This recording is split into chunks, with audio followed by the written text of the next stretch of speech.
Here is your Radio Theater Channel weekly podcast for download. The RTC still has the very best old-time radio on the live streaming. And if it's music you love, tune in to the RTC Music Channel, where this link and many others are on our website at oldtimeradiolisten.com. Now, here's Jim. Hello and welcome to the weekly download. I'm your host, Jim Dolan.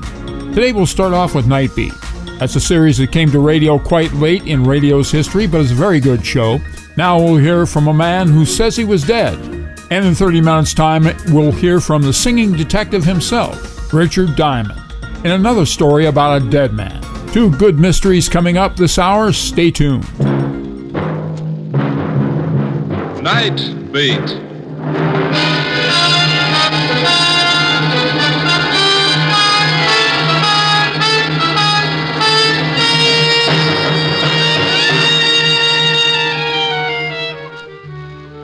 Hi, this is Randy Stone. I cover the Nightbeat for the Chicago Star. Stories start in many different ways. This one began when I bumped into a little old man who claimed he was dead, and proved it.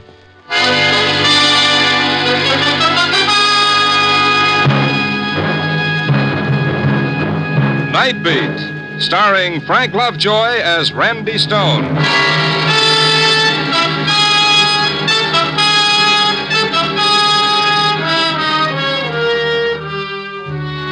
My job is to prowl Chicago at night looking for that ever-loving story that's always out there in the darkness waiting for me. But, like most working stiffs, one day a week, I'm a free man. And this was that day. It was one of those hot spring days that come at you out of nowhere. Hot like only Chicago and one other place can get. I woke up late in the afternoon and went outside for a breath of humidity. I opened my collar and rolled up my sleeves. Man, it was sizzling. There was a little park ahead. I was just going to stretch out on the grass when I saw him. My first thought was, past the salt tablets quick, the sun's got me and I'm seeing things. But no, he was real, all right. Sitting on a park bench on this boiling day, a fat old guy in a heavy overcoat with muffler, galoshes, and gloves. I went over to him. He looked up and smiled. Good afternoon to you. Good afternoon. Sit down. Sit down. You look tired. Thank you, yeah.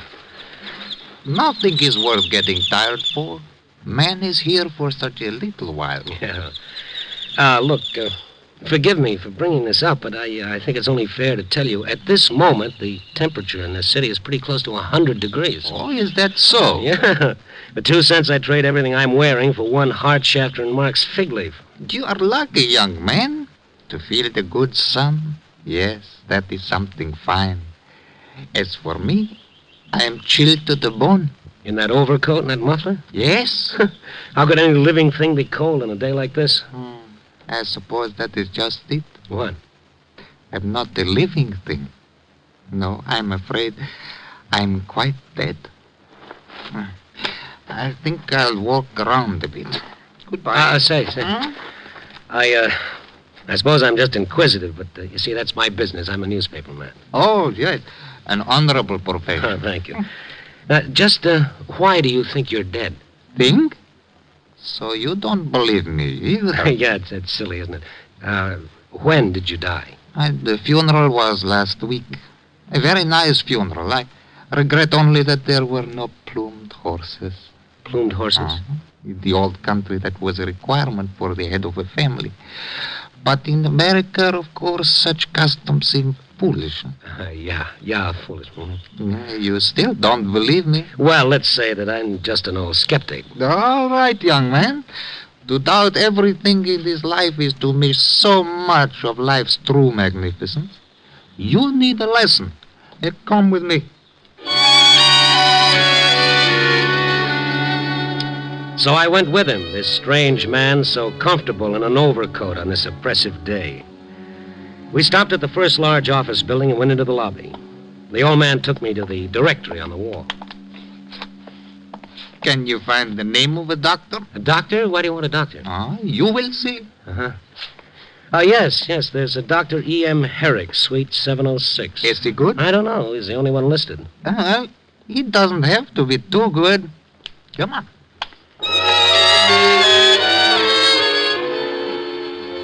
The receptionist in the doctor's suite eyed us quite distastefully, but in a reasonable time we were ushered into Dr. Herrick's presence. He was a nice little fella, but the sight of the old man seemed to confuse him. Now, just what seems to be the trouble, Mr. Henry Kazarian. Yes. Well? I want you to examine me and tell the newspaper man what you find. Newspaper man? Well, I'm afraid I don't understand. And I'm afraid I can't help you, Doc. Why not examine him and let it go then? Yes, please do. But what seems to be the trouble with you? What are your symptoms? My symptoms were discovering the world no longer needed me. That can be very painful. Oh, but this isn't anything to... Oh, come on, Doc, will you? It's my day off. Let's get it over with. All right.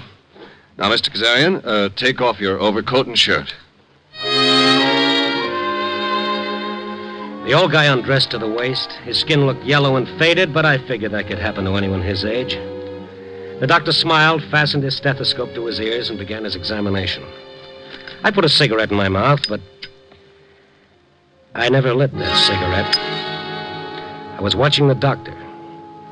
I was watching the color drain from his face. I was watching his fingers start shaking like he was trying to make 9 the hard way. The doctor touched the stethoscope to a dozen parts of the old man's chest. Now he looked up, and it seemed to me, in those few seconds, he'd aged 10 years. Mr. Kazarian, I want you to wait in the next room. What did you find, Doctor? I'm sure the newspaper man would be most interested. I told you to wait in the next room. Take your coat and shirt. I'll be right with you. Yes, all right. Thank you very much. Goodbye. I can't believe it. It's impossible. It's a trick, a hypnotic trick. No, that's not true. Oh, you're not going to tell me that old man is really... Not the slightest heartbeat. What? No cardiovascular reaction whatsoever. That man is... Oh, no, this is crazy. Maybe it's your stethoscope. Maybe it's on the bum or something. No, that's not the answer. Then what is the answer? Are you trying to tell me that guy is really dead? Let's get him back in here. Let's talk to him. Yes, by all means. He's gone. But how? This door leads into the hall. He's not in the hall. You're not going to print this in the paper, are you? Print it? How could I? The city editor'd fire me so fast my head'd spin. He'd say I was dead drunk. But if you were to confirm... No. What? Never. If you or your editor or anyone else ever calls me about this, I'll swear I never saw you or the old man before in all my life. I have to protect my reputation. You can understand that, can't you? Understand? At this point, I understand very little, Herr Doctor. After I left the doctor's office, I looked around the building for the old man. He was gone, all right, but his memory lingered on. Who was fooling who? I went into a phone booth and called the medical association to ask about the professional standing of Dr. Herrick. A nasal-voiced young woman informed me that Dr. Herrick was one of the most able physicians in the city, and her manner indicated that I should have had my mouth washed out with soap for even asking. After that, I looked up the name Kazarian in the phone book. It was there, Henry Kazarian, 612 Post Street. I telephoned, but the line was busy, so I hopped into a cab and took a ride out. It was a neat little white bungalow, but all the shades were down. I rang the bell for a long time before the door opened. Yes? What is it? I'd like to talk to Henry Kazarian. Who? Henry Kazarian. Oh, what's wrong? You have not heard about my Henry. Mm-hmm. He is dead.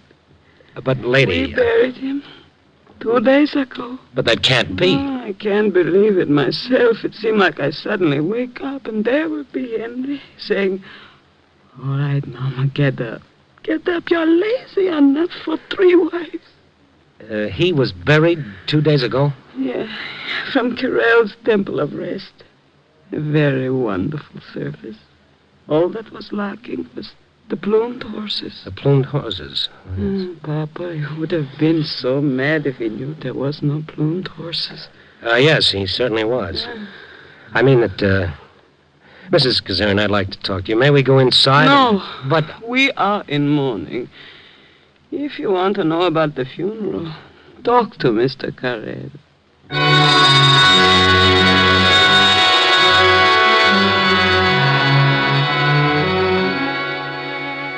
Yes, I buried Mr. Kazarian. Why do you ask? Why, for the very trivial reason, Mr. Carrel, that I spent the afternoon with him. I'm a very busy man, Mr. Stone, very busy. You think I'm crazy, huh? Well, I never saw Kazarian in my life, but here's how he looked to me this afternoon. A short, fat guy, about 65. Looks like he ate too much good food all his life. A mustache that just about drooped down to his chin. You look a little pale, Mr. Carrel. You saw his picture somewhere? No! I tell you, he's alive. I even went with him to a doctor. Oh, really? Well, my goodness, and what did the doctor say? He, Yes, Mr. Stone. All right, where is he buried? At a cemetery at the edge of the city. I've got to go there on, another matter, if you care to come along. Yes, indeed I would, Mr. Carrel. Indeed I would.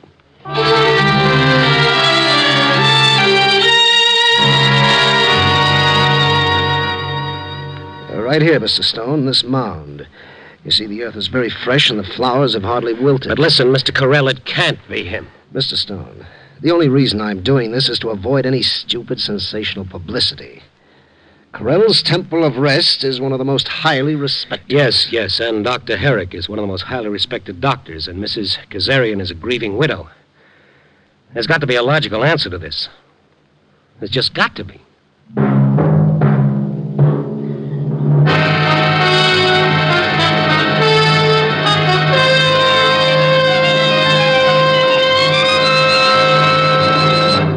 You are listening to Nightbeat, starring Frank Lovejoy as Randy Stone.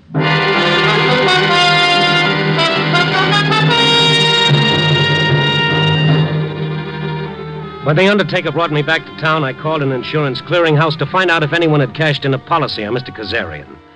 No, Mr. Kazarian didn't carry any insurance, so that wasn't the answer. I was beginning to get a little panicky. It was after 6 o'clock and I wasn't a bit hungry. I started walking home to see if I could figure out one thing in all that happened that made even a little sense. Best I could come up with was that everybody was right, that Kazarian really was dead. I was, too, and I didn't know it yet. I laughed a great deal at that. But just the same, I weighed myself on the first penny scale I passed, and I looked at my tongue in the little mirror. I was just a couple of blocks away from home, and I felt somebody tugging at my sleeve. Mister, What's the matter? You hot or something? What are you talking about? Somebody's following you. Following me? An old guy wearing an overcoat? No, a young fella. What? Don't look back yet, but he's wearing a blue sport jacket and he's built like an aircraft carrier. How long has he been following me? For the last few blocks? All right. Here. Take this and then get lost. Sure. Thanks, mister. I figured you ought to know. I kept walking along, and after a while I spotted his reflection. If only 1/4 of those shoulders in that blue sport jacket were really his, I was in trouble. I stopped to light a cigarette. He stopped to tie his shoelace. I wiped the perspiration off my face. He smiled. No, he wasn't following me. It's just my imagination. I turned down a quiet street a few blocks from my rooming house. I looked back. Nobody. I found it was much easier to breathe. And then up ahead of me, somebody was waiting at the corner. Yup, shoulders. He'd circled around the other side of the block. Oh, great. I started walking past him like he wasn't even there. Mister, Let me say it just once. Sure. Lay off. Fine. Goodbye now. I mean it. Lay off. Now you've said it twice. Leave it alone. It's none of your business. I presume we're both talking about the same thing. The little man who wasn't there, Kazarian. What's the story on this guy? What's the gimmick? How can he be dead and buried? Mister, I ask you real nice and polite. Yeah, I know. Emily Post couldn't have done it better. But still, I'm going to find out. You're not going to find anything. You're not going to find a thing. After a while, I started climbing out of the fog. And the way I felt, I wanted to climb right back in. All I had to worry about was history's most promising headache. It was after 9 o'clock when I got to my room. I took a couple of aspirins, flopped across the bed, and tried to relax. Only the street lamp kept shining in my eyes. I got up to pull down the shade. Then I saw the gray sedan parked across the street. 3 guys piled out. They started toward the rooming house. And leading the way was my old pal Shoulders, back for an encore. I headed for the back stairs. I went across a couple of backyards, came out on a side street, and now I was starting to get sore. I found a taxi and headed back for Kazarian's house. Taxi let me out about half a block down the street. Kazarian's house was all dark except for a tiny window in back. I went around to the window and looked in. And there was the old man. He was sitting in a leather chair, smoking a pipe. I tapped on the window. He turned, recognized me, and smiled. And someone out in front of the house spotted me. There he is! Where? I started running toward the backyard. They were right on my tail. I came to a fence. I found the gate. It was locked. Shoulders, who was heading the pack, was the first to reach me. You just won't stop, will you, Mr. Snoop? No, I just not. I tore away from him. I ran down the length of the backyard fence, tried to find an opening. The others were coming up fast. I told myself I could never jump over that fence, but with those guys closing in, I was a hard man to convince. And the next thing I knew, I was crouching behind a couple of garbage cans in the alley. And I thought, what a fine way to die, behind a garbage can, my lifeblood draining out on some old melon rinds. He couldn't have gotten away. He must have. I told you to stop him. And then the footsteps passed me. My heart decided it was okay to start beating again. And then I went back to the house, and I found the old man's window. It was dark now, like the rest of the house, but the window was open a few inches. I started pushing it up some more. Who is that? It's me, Randy Stone. I'm coming in. I would not advise that, young man. Really, it is quite foolish. Yeah, nobody knows that better than I. I'd appreciate it if you didn't call for help. Why should I? Where's the light switch? Oh, yeah. I see you're not wearing your overcoat now, nor your gloves. You're not so cold now, huh? No. Isn't that strange here in the house? I do not feel it nearly so much. Yeah, that is funny. Why are you coming toward me like that? I want to shake your hand, Mr. Kazarian, just a gesture of friendliness. But somehow you do not look at all friendly. Your hand. Surely. I thought so. It's as warm as mine. Very nice pulse, too. What's the story, Mr. Kazarian? Oh, you are mistaken, young man. I am dead. How were you able to fool that doctor? Why did the undertaker swear he buried you? Why is your wife in mourning? Why was I slugged? But these are questions I cannot answer. I'm an old man and I'm very tired. Would you say I was impolite if I asked you to leave? Oh, sure, I'll leave. Would you say I was impolite if I asked you where I could find the nearest police station? Because that's where I'm going. You're not going anywhere, Stone. Papa, I told you to holler for us if he bothered you. I knew there would be trouble. I just knew it. Dr. Herrick. Life is full of trouble. Death is endless peace. If this gets in the paper, it'll be the end of everything. Oh, and Mr. Carell of the Temple of Rest. What a spot for a chorus of Auld Lang Syne. You keep real quiet, Stone. Oh, that's a deal, Shoulders. Well, I wish you would all leave. In my lifetime, I saw none of you. Now that I am dead, you crowd around me like vultures. Yes, Papa, we leave just so you shouldn't get excited. Come, boys. Well, leave me in peace. Huh? Leave me in peace. Papa likes to sit by himself sometime. George, you stop looking so tough. Nobody's afraid of you. Peter, why you just stand here and all? Go to the kitchen, put up hot water for tea. Yes, Mama. Mama? Carell, you call her Mama? Of course, Go to the kitchen, Peter, all of you. Go. I will explain to the young man. Perhaps I should do it, Mama. Mama again, you too, Dr. Herrick? Yes. I explain, Armand. You only use big doctor words. Nobody understand. Now, all of you, go. I said go to the kitchen. And, George, the bread box is some baklava. You serve with the tea. Yes, Mama. Mama. And you, young man, you come in here, into parlor. Yes, Mama. And we will close the door.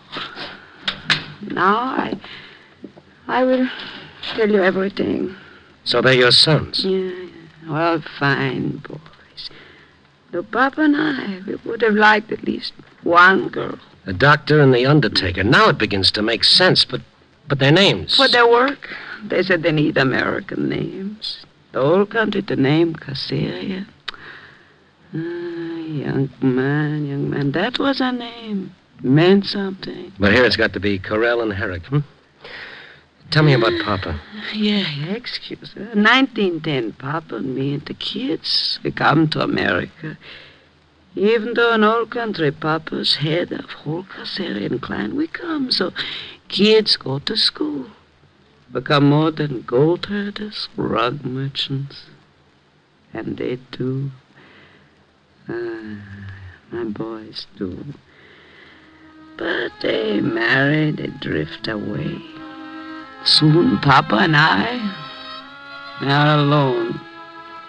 And if the kids come over once every 2 months to see Papa, we think we are lucky. Imagine that, Papa Kasarian head of whole family. And then last week, it started with Papa. I heard alarm clock go off. I got up like I always do, sleepy, thinking, old country exists for so many thousand years without alarm clocks. Why we need, Why I shut alarm clock off? Papa, where are you?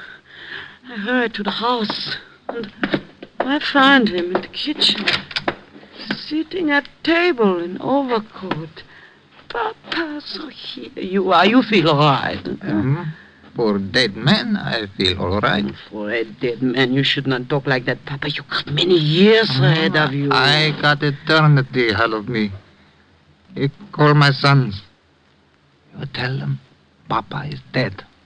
You feel sick, I call Armand. Fine doctor. Oh, woman, listen to me. I am not sick. I am dead. Do not call Armand the fine doctor. Call my son Peter the fine undertaker. Do as I say. Tell them Papa is dead.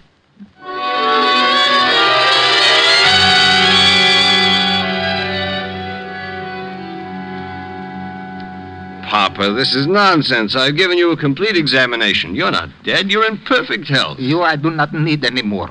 Peter, you give me a good funeral. I want plumed horses. Papa, don't talk like that. You don't need any funeral. What am I to do? Just sit here? A dead man? Oh, you see, boys, you see how it is. Sometimes happens in a man of his age. Might be only temporary.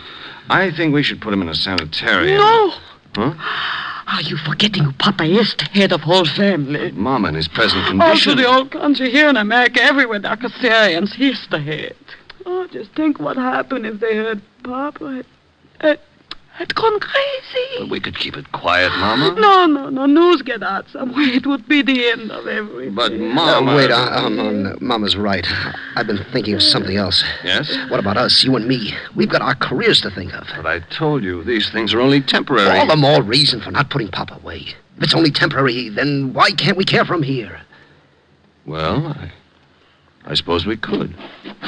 Papa, where are you going? Where can the dead man go? To walk the streets? Don't let him out. Humor, do something, Armand. Papa, I don't think you'd better go out. After all, maybe you really are dead, like you say. And in that case... Papa, I'll give you a wonderful funeral. You'll see the best in town. With plumed horses? Yes, Papa, plumed horses, if you'll only do what we tell you. And stay in the house.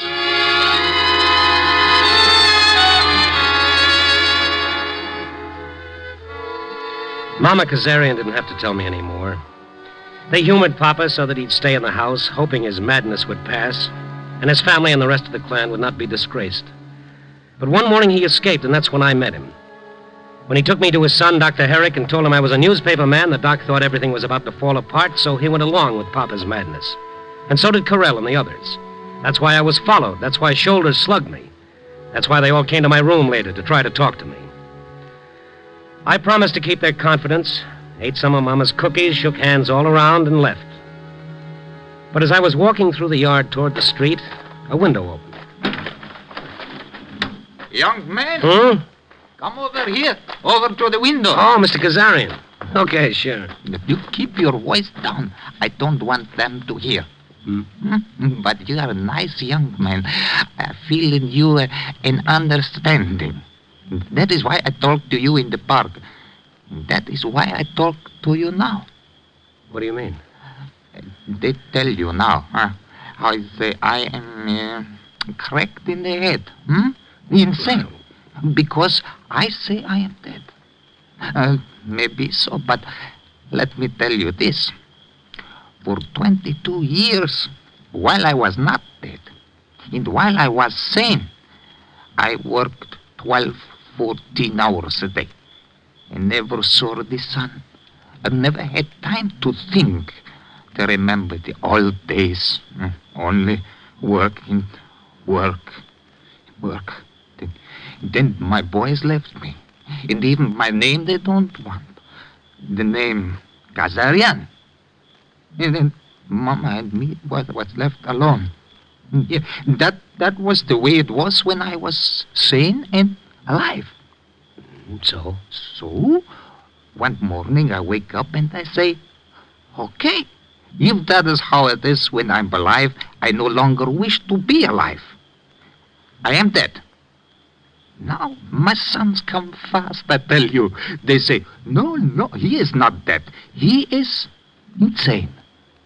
All right, I am too old to argue. But now that I am insane, I no longer lift even this little finger. No work, no worry. And my boys stay with us constantly, like the old days. I snap my fingers and they shiver. Yeah, today I think maybe Armand is getting too smart again, so I bring you to his office. Did you see what happens? Did you see what happened? Why, you old faker. So, what do you say I should do? Should I call them in and say, okay, I am not dead, I'm alive, and give up everything I got now, so they can say I am sane again?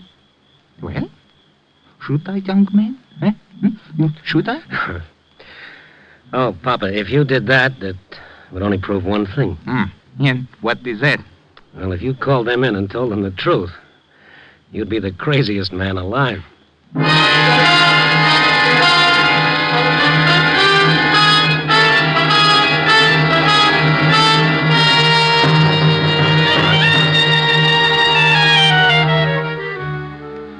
All this and a moral, too, huh? All right, I'll give you a moral. All Papa Kazarian wanted was not to be left out in the cold. I guess maybe that's just about what all of us want. To be needed by somebody, to be loved by somebody. And why not? Is that such a big deal? In all this cockeyed, crazy world, what else do any of us ever really have? Except each other. Copy boy... Oh, no, what am I saying? Copy boy. This was my day off, remember?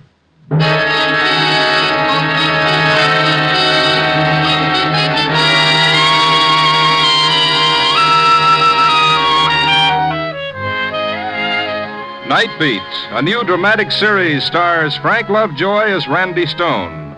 Nightbeat is written and edited by Larry Marcus and directed by Warren Lewis. Music is by Frank Worth. Papa was played by Ben Wright. Betty Lou Gerson played Mama. Others in tonight's cast were Jeff Corey, Lou Krugman, and Paul Duboff. Frank Lovejoy will next be seen in Milton Sperling's production Rock Bottom, released by Warner Brothers. Listen next week at this same time and every week as Randy Stone searches through the city for the strange stories waiting for him in the darkness. The stories that come out of the shadows to find their way into Nightbeat.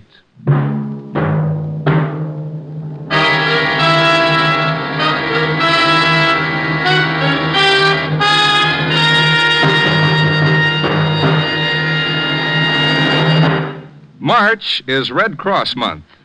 One of the most important of the many services performed by the Red Cross is its aid to our armed forces. In this country and overseas, in military hospitals, Red Cross workers, aided by thousands of volunteers, play an increasingly vital part in meeting the needs of the patient.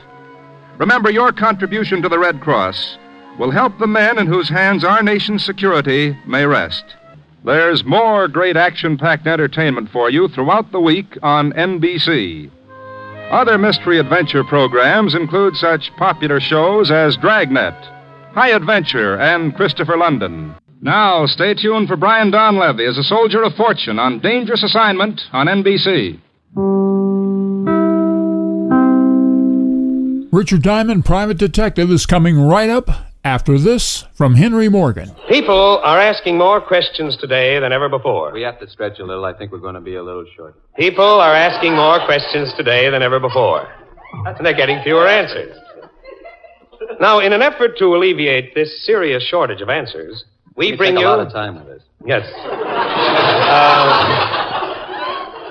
In an effort to alleviate this serious shortage of answers, it's going to get pretty dull. 2 L's and alleviate? Yes, and 1 B. B-I.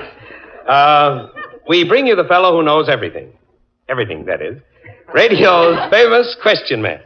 Now, if you have a question you'd like answered, I'll repeat that. If you have a question you would like answered, send it in. Now, the question man. Good evening. Our first question, sir, comes from Mrs. R.K. of Newark, who asks, are hockey pucks edible? Yes, hockey pucks are edible and are pronounced delicious by epicures. When a hockey puck is boiled with greens, the greens become soggy and are pronounced soggy by epicures.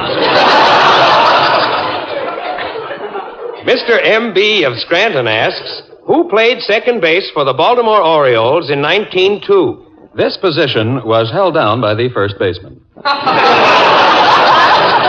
Mr. M.B. of Scranton asks, well, in that case, who played first base? The Mill on the Floss was written by George Eliot. Our next question. George Eliot asks, what is meant by the term postman's holiday, and how did the expression originate? The term postman's holiday refers to a holiday taken by a postman. It is not known how the expression originated. Mr. Casey of Topeka writes, I often hear people say, well, there's more than one way to skin a cat. Is this true? Yes. Send for my free booklet, 89 Ways to Skin a Cat. Mrs. R.D. of Atlanta wants to know, do some foods contain more calories than others? No. Some foods contain less calories than others.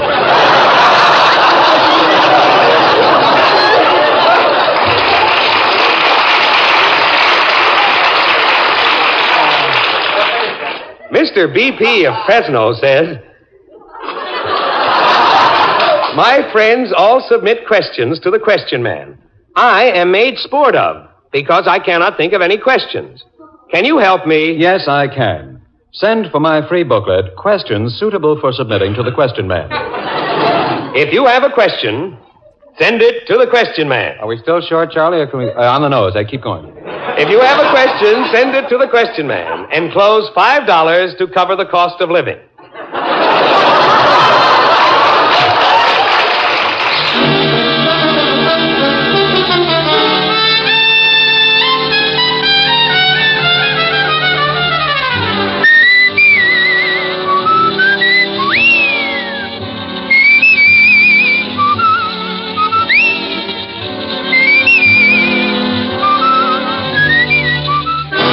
National Broadcasting Company presents Dick Powell as Richard Diamond, Private Detective.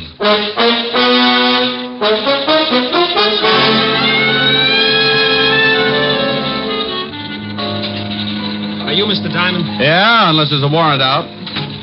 Mr. Diamond, I'd like to talk to you about a man. Oh, don't look so unhappy. Can't talk about girls all the time. Mr. Diamond, this is pretty serious. I'm scared stiff of him. Why? Because he's dead. And here's another exciting case from the files of Richard Diamond, Private Detective, starring Dick Powell.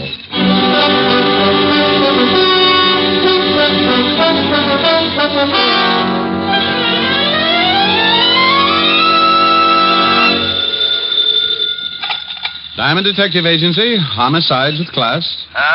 Well, that's a pretty good answer. What kind of a slogan was that, Shamus? Oh, my goodness. Sergeant Otis. That's right. Well, don't take any bets. I know a dozen people who would swear you were something else. Oh, now stop the gags. I got something important to talk to you about. I know what it is. You do? I bet you've lost your shoes. What makes you think that, wise guy? Well, I drove by the docks this morning and spotted 2 landing barges with laces. Oh, I give up. Here, you better talk to the lieutenant.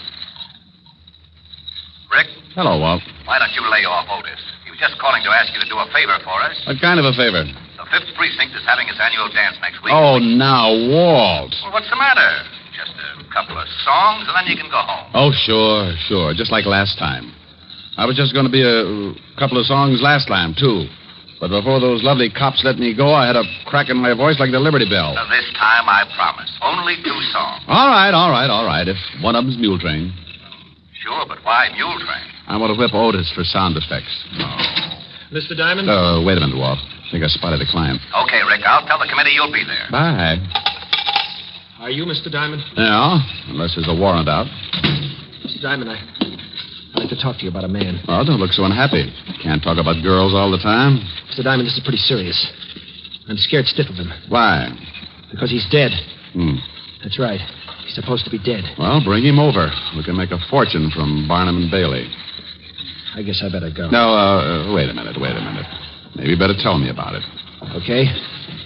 I'm Martin White. I go to Barrett College. I'm an ex-GI. I'm a senior now because I couldn't start until I was released from the hospital 3 years ago. Hospital, huh? What was the trouble? I got hit at a casino. How long were you in the hospital? 2.5 years. 2.5 years? Yeah, Okay, I fell apart up there. Oh, psychosis? Yeah. Go on. The other day I was on my way to class when I saw this man I was telling you about. The one who's supposed to be dead? Yeah, that's right. Mm-hmm. He used to be in the same outfit with me. I saw him killed at casino. Oh, well, so you made a mistake. So he looks like the guy. No, it's not like that. Maybe I better tell you, and then you'll understand. Go ahead. Well, his name was Jarvis, Paul Jarvis. I was a captain with the 5th Army when we went into casino. And Jarvis? Private. He'd been with us since we pushed Rommel out of the desert. Everybody hated him. Why? Gold brick. Never missed a chance to dog it. But he was smart, plenty smart. There wasn't anything we could pin on him. Yeah, I know the type. He was great in a street fight because he was big. And I mean really big. Big and nasty. But up on the line, he went to pieces. Okay, go ahead. And one night, we got a report that a man answering Jarvis's description had killed a corporal in a fight. By the time the details got to me, the Germans had opened up with everything they had. I was ordered out on patrol, so I took Jarvis with me. You took a big chance. You know it. But there was one witness to the killing, an old man in the town. If Jarvis knew he might be identified, he'd be gone over the hill, sure. So I figured I'd watch him. Keep him with me until the Germans slowed up and we could show him to the old man. Oh, we moved up. The Krauts had the main body zeroed in with their 88s. Our job was to move up, try to spot a path through the enemy artillery pattern. We had to belly down, and Jarvis and I ended up in a hole together. They'll spot us, sure. They'll correct and drop those things all over us in a minute. Keep your head down, Jarvis. I tell you, they'll spot us. Now, you listen to me. You raise your skull 1 inch out of this hole before I tell you, and so help me, I'll drill you myself. Okay. You hate my guts, don't you? Knock it off. This is real funny, this is. 2 guys this close hating each other. Next time I'll pick a bigger hole. Captain White. What? About that murder. Can it? You think I killed the guy, don't you? I don't think anything right now, just those parked tanks down there. You're thinking about it all right. You and everybody else. You all hate me because I'm not a tin soldier like you with ideals sticking out all over your fat face. I told you to knock it off, but you wanted it laid on the line, so I'll tell you. Yeah, I hate your guts. Okay? That's good enough. I killed that corporal, Captain White. You're out of your mind. I am, huh? Well, this is as good a place as any to go over the hill. You're crazy. Get down. Relax. I got a bayonet pointed right at your belly. Jarvis, don't. Go on. Cry. Whine. I'm going to put you in for a Purple Heart. Only you'll have to pin it on your blanket. Jarvis, for the love of... Now you're only a number on the record. Jarvis, you dirty... You're going to take a little while to die, Captain, so you can think about me getting out. I'm taking off, and I'm leaving the rest of the saps with all the honor and glory they want. So long, Captain. It's all yours. Jarvis! Come back here! Jarvis!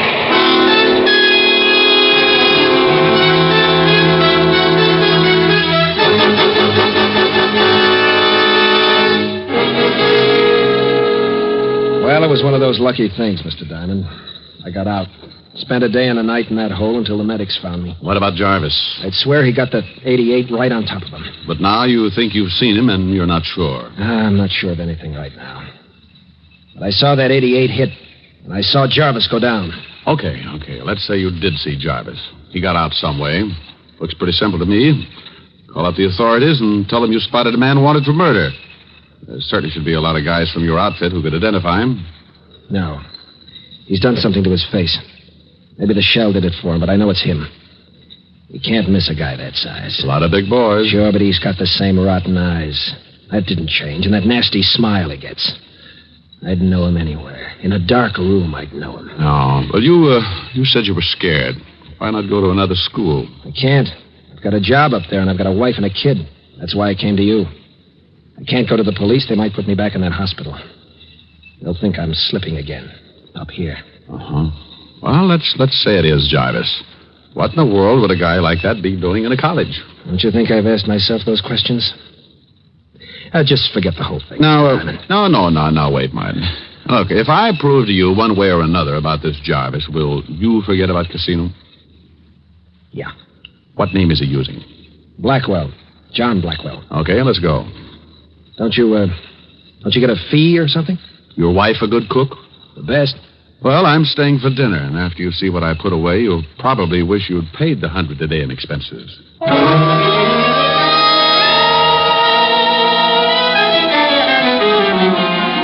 Usually I'm pretty hard about my fee because the trouble I get into has to be balanced on the book some way. But a young guy comes in with a real problem, and old hard-headed Diamond gets a fast softening of the skull. Well, 2 hours later, Martin White, me, and my real soft skull were on the campus of Barrett College, and in the converted Quonset hut the Whites called home. He's hungry, Mr. Diamond. Hiya, fella. Well, nice-looking boy. Yeah, takes after his mother. Martin, if we're going to do something about this thing, we'd better get a move on. All right, where do we start? Well, I think I'd like to look at this, what's the name this guy's using, you say? Blackwell. Oh, well, I'd like to look at Blackwell's school record. How about it? Oh, I think I can fix it. Let's go. Oh, dinner's at 6, Mr. Diamond. Yeah, we eat early because I'm night watchman on campus. I go on duty at 7. I'll be on time, Mrs. White. It's Nan. Oh, well, love corned beef and cabbage, Nan. Well, I'll walk out with you. I have to go to the store. Come on, Mr. Diamond. We'll walk Nan out across the street. Martin, look out! Oh, that idiot. Must have been drunk. Nanny, all right? Oh, sure, but you, Martin, he came right at you. I know. Mr. Diamond, that guy wasn't drunk. Yeah. Well, Nan, you think you can go to the store alone? Oh, certainly, I'm fine now. But that car... Now, come on, Martin. We've got to check those records. Well, I see you at dinner. And, Martin, you listen to what Mr. Diamond has to say. That man was probably drunk. Good girl. Yeah. What about that car? Could have been an accident. Let's think it was for a while, anyway.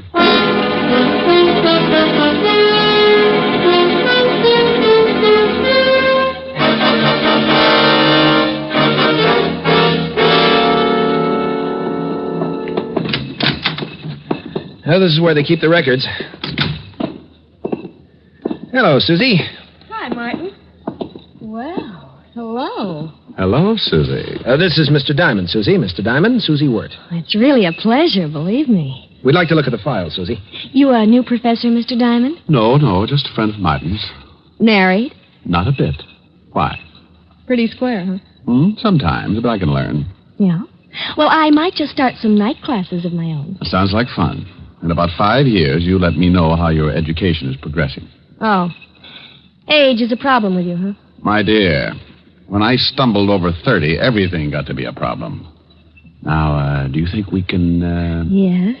The records, Susie. Remember? Yeah, Susie, the records. Oh. Okay, which ones? We want to see the file. Everything from B to C. Okay. But if I get in trouble for this, you may have to make it up to me in some way. I'll buy you a soda. And I'll let you. Here they are. B to C. Thanks, Susie. I'll let you know when we're finished. Okay, be a recluse. Only I got some ideas about that, too. I'll be in the next room. Youth. Well, let's take a look. How come you asked for everything from B to C? No sense in letting everybody know what we're doing. If we'd just asked for Blackwell's file, Susie might have said something to him. Oh. Here it is. Yeah, it says here, John Blackwell, 28, resident of McAllister, Oklahoma. Hey, get a load of this.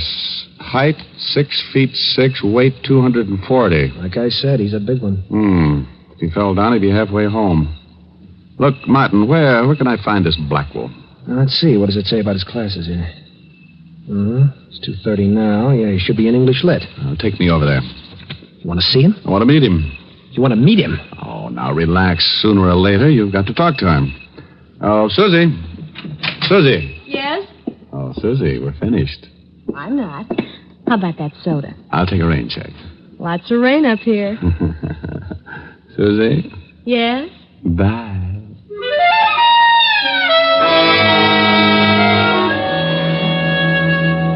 Well, we left Susie in the middle of a pout. Martin took me across the campus to another building. We went up a long hall and stopped at a door marked English Lit. Martin looked in for a minute and then pointed. That's him. That's him right there. Now, relax. Hey, he must get a bloody nose from the altitude. He's head and shoulders over the whole room. I'm sure of it. I tell you, when I get around to that guy, I'm sure of it. That's Jarvis. Get back from the door. The class is breaking up. Let's get out of here, Mr. Diamond, please. No. Now, I want you to introduce me to him. I can't. I tell you, I got the shakes. Oh, you're going to have to face it sooner or later, Martin. Here they come. Okay, I'll try. There he is. Blackwell. He sees you. Over here. Now, what do I say? Just introduce me. I'll do the rest. Yes? You call me? Yeah. You don't know me, but I understand you're a new student. I'd like you to drop by the fraternity house and meet some of the boys. Oh, well, thank you. I'd be glad to. SAE. This is Mr. Diamond, Mr. Blackwell. How do you do? Fine, thank you. You professor here, Mr. Diamond? No, just a friend of Martin's. This your first year at college? Yeah. You're a little late, aren't you? What held you up? Service? That's right. Oh, well, I was in the Army myself. What outfit were you in? I didn't say I was in the Army, Mr. Diamond. Matter of fact, I was in the Navy. Oh. Well, Mr. White, I have to be going now. When would you like me to stop by the house? Oh, anytime. Around 6. Most of the boys are in then. See you then. Nice meeting you, Mr. Diamond. Yeah. Well? You've never met him before. I mean, here on the campus? No, why? When he left, he called you Mr. White. Yeah, and I didn't introduce myself. Well, I do know one way to clear this whole thing up. How? Fingerprints. Washington's got a record of Jarvis. If I can get Blackwell's, we can compare them. It's a swell idea, but about as easy as going after a mountain lion's molar. Oh, I'll think of something. And you go on home and stay with the wife and baby. All right.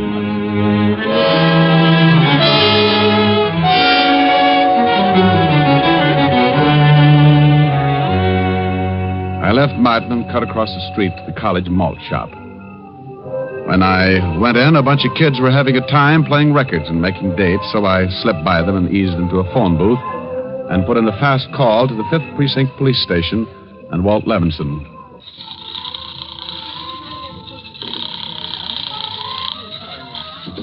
Fifth Precinct, Sergeant Otis. Oh, good grief. I got the zoo. Oh, you just call up to make wisecrack, Shamus? Now, put the lieutenant on. But don't growl at him. He's close enough to snap a collar on you. Oh. Yeah, what do you want, Diamond? That's a pleasant way to answer the phone. What have you noticed been doing? Setting fire to the commissioner? Oh, I give up. Where are you? I'm up at Barrett College. College? Sure. I'm trying to talk the science department into bidding on your sergeant's brain. They've got gargantuas and they need a match set. Now, will you please be serious? Okay, Walt. Now, look. I've run into something that has a good chance to end up looking like homicide. I can use some help. Well, you know that's out of my district. Look, I just want you to do some checking for me. Find out about a John Blackwell who's supposed to come from McAllister, Oklahoma. He's a student here. What do you want to know about him? Oh, how long he lived in McAllister? Family, friends, the usual things. And then do some checking on a boy named Jarvis, Paul Jarvis. Check his fingerprints with the military authorities. See if he was ever in McAllister and if he knew Blackwell. Okay. Now, where can I call you and how fast do you need it? Wait a minute. What's the matter? I just spotted someone in this malt shop. Are you in a malt shop? Yeah, and I gotta hang up. I don't want to lose this boy. Well, where can I reach you? Call the local law and tell him I'm on the campus. Wearing a beanie? Funny. Pretty funny.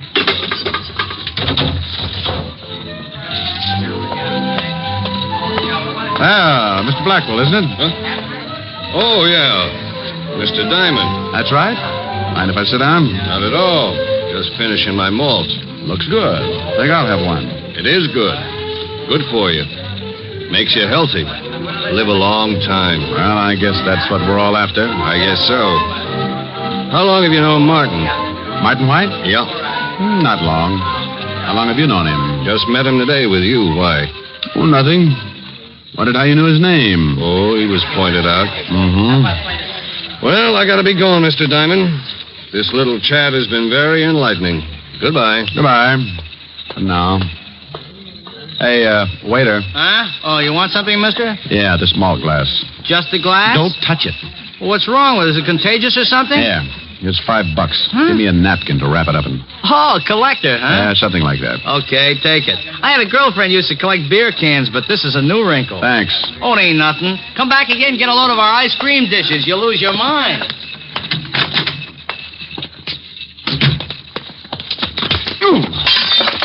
Oh, I'm sorry. I didn't look where I was going. Yeah. I hope I didn't break anything of value, Mr. Diamond. You're going to hog a sidewalk, that's for sure. Let me help you. I can make it. It's a mess, isn't it? Taking one of our famous malts back home? It might be, Jarvis. I beg your pardon. I said it might be, Jarvis. Name's Blackwell, remember? Oh, yeah, I forgot. You see, Martin White says he thinks he was in the service with you. I told you I was in the Navy. I didn't say Martin wasn't. Well, you're mistaken. My name's not Jarvis. Oh, well, isn't that funny? Martin was so sure. He was even going into New York in the morning to see if he couldn't find some of his old buddies who might have remembered you. I hope he has a nice trip. I'll tell him when I see him.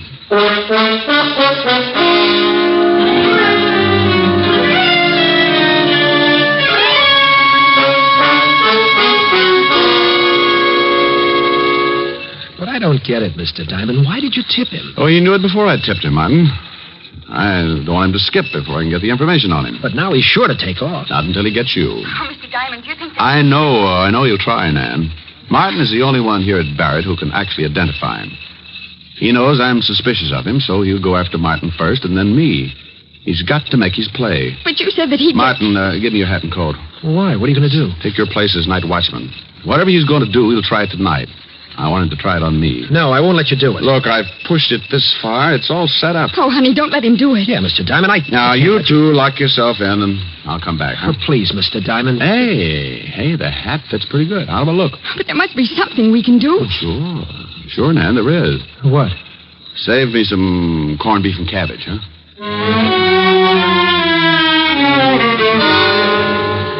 It was dark when I walked out with Martin's hat and coat and started across the campus.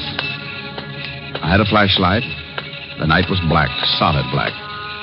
But I had a feeling that sat on my shoulder and raised goosebumps. When you've been in this business as long as I have, that feeling is an alarm ringing inside, telling you the trouble is creeping up. Halfway across the campus, I stopped. I heard nothing but the usual sounds that come with night. Dampened, muffled sounds. I walked on. And I heard it. The sound of someone walking well behind me. I stopped again. Maybe it was Jarvis. Maybe it wasn't. There was one way to find out. Keep going. If it was anyone with no business with me, okay, he'd stop following. I cut to my left, away from the main walk and toward the shadowy bulk of the college buildings. I kept going until I reached the gymnasium building. I was leading my pigeon to me. But who was the pigeon? My toes were beginning to turn in, so I figured I was. Then the bulk of the big building popped up in front of me. I tried the door. It was open. I went in, closed the door behind me. There was no light at all.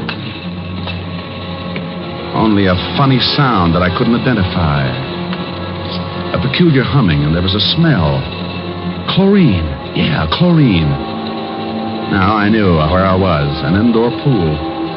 The hum was the filtering machinery. I wanted to turn on the flashlight, but in a place like this, I couldn't give Jarvis the tip on where I was. I had to get out, so I felt my way carefully along the tile floor. I kept what I guessed was the middle of the walk around the pool, and then...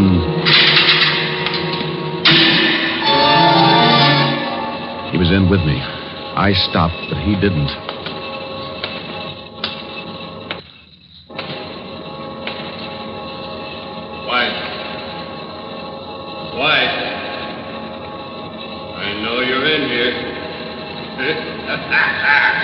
this couldn't be better. You're a sap, White, coming in here. Don't be silly, White. You know that door leads to the filtering machinery? Come on, this way. It's the only way out, and I'll be waiting for you. Okay.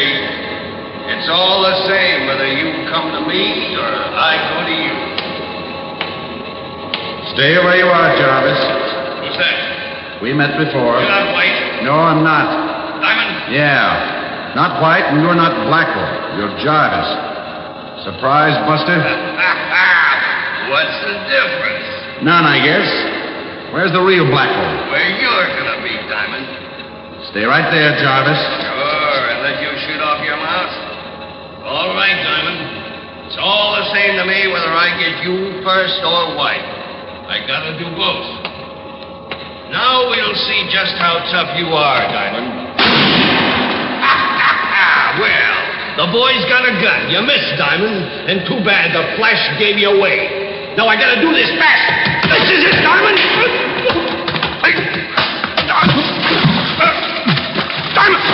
Diamond, put a... I can't swim. No. Well, Buster, I got news for you. I'm not going to teach you. This won't take long. Just enough to get you a little waterlogged. Hold your nose, Jarvis. It helps. Diamond!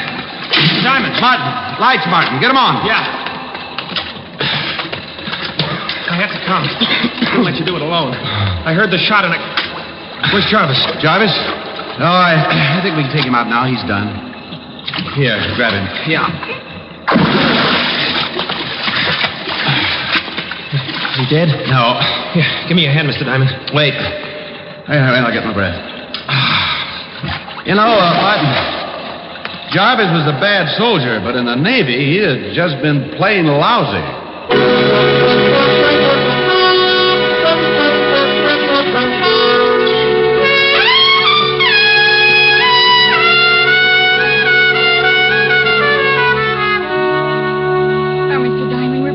Grateful. We've got to pay you something. Okay. Mail the recipe for your wife's corned beef to a gal named Helen, huh? But, Mr. Don't Diamond... forget it.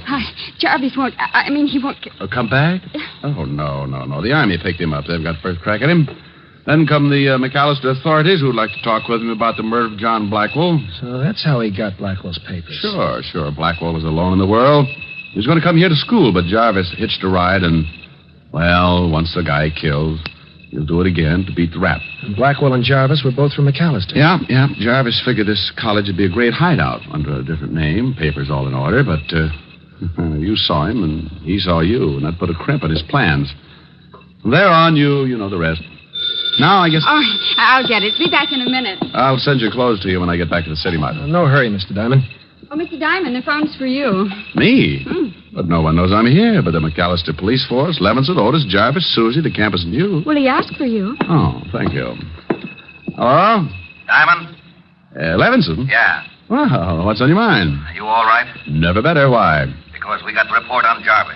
He's a bad boy. You watch yourself. Don't get caught alone with him. Oh, sure, Walt. I'll be real careful. The only place I'll be seen with him is in a swimming pool. Huh? And I'll cut the wisecracking. What's that? Did you say something? Hold it a minute, Walt. Oh, Bill, shh, please. Sorry, Mr. Diamond. I guess the phone awakened him. Diamond, what are you doing? You got asthma? Quiet, Walt. Hold it. Nan, Martin, bring the baby here. But he's never done this at this time. Oh, never mind. Bring him here. Okay, you asked for it. Now, baby. Shh. Stop calling me baby.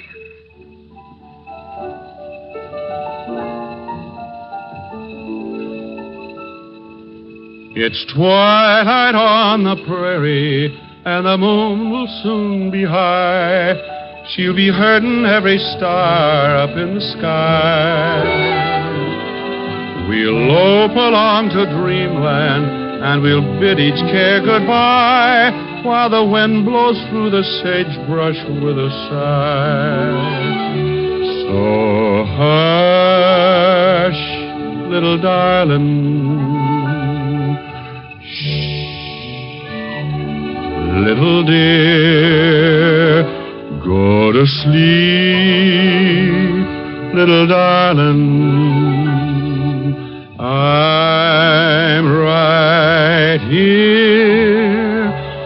Let my shoulder be your pillow. You'll be safe as you can be.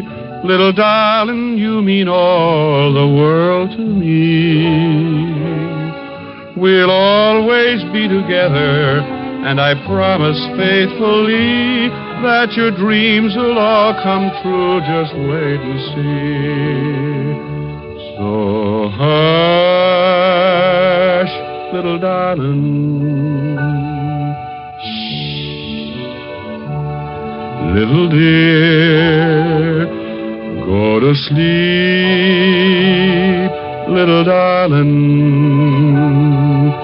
I'm right here. Hello? Hello. Hello. Hello. Say, what's going on over there? Oh, now, hold it a second, Walt. I got somebody who wants to say hello to you. That's a good boy. Now, say hello to the lieutenant. Otis, get off the line. Walt. Yeah? Bye.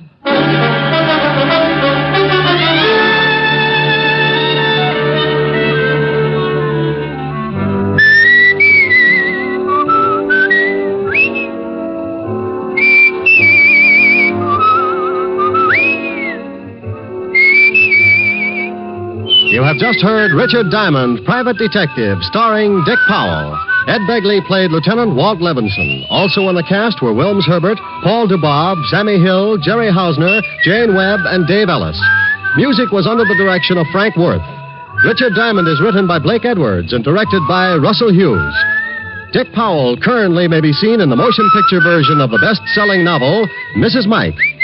This is Eddie King inviting you to be with us next Sunday at this same time when we will again bring you Dick Powell as Richard Diamond, Private Detective.